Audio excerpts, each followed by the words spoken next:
فرمایا کہ ہم کس طرح سے سٹیپ بائی سٹیپ ایک ترتیب کے ساتھ خوبصورت انسان بناتے ہیں. ثم خلقنا النطفة علقة فخلقنا العلقة مضغة، اسے پھر اس پانی سے لوتھڑا اور لوتھڑے سے خون اور بوٹی، پھر ہڈی، اور پھر اس ہڈی کو ہم گوشت کا لباس پہناتے ہیں. فَكَسَوْنَا الْعِظَامَ لَحْمًا ثُمَّ أَنشَأْنَاهُ خَلْقًا آخَرَ، پھر ہم اسے ایک نئی تخلیق میں لے آتے ہیں. فَتَبَارَكَ اللَّهُ أَحْسَنُ الْخَالِقِينَ، بڑی ہی بابرکت ہے وہ ذات جس نے اتنا خوبصورت انسان بنایا ہے. یہ اللہ کا اتنا بڑا پروجیکٹ ہے جس پہ اللہ نے اپنی ذات کی تعریف کرنے کا حکم دیا ہے، اور ہم کہتے ہیں بیٹی کیوں ہو گئی ہے؟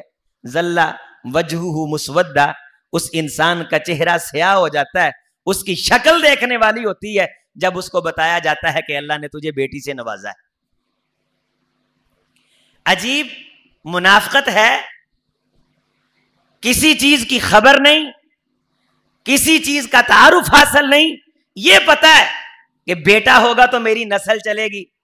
کتنے ایسے لوگ ہیں جن کے بیٹے موجود ہیں، لیکن اگر کوئی ان کی طرف نسبت کرتا ہے تو لعنت کی نسبت کرتا ہے کہ اس بیٹے سے بہتر تھا تیری اولاد نہیں ہوتی.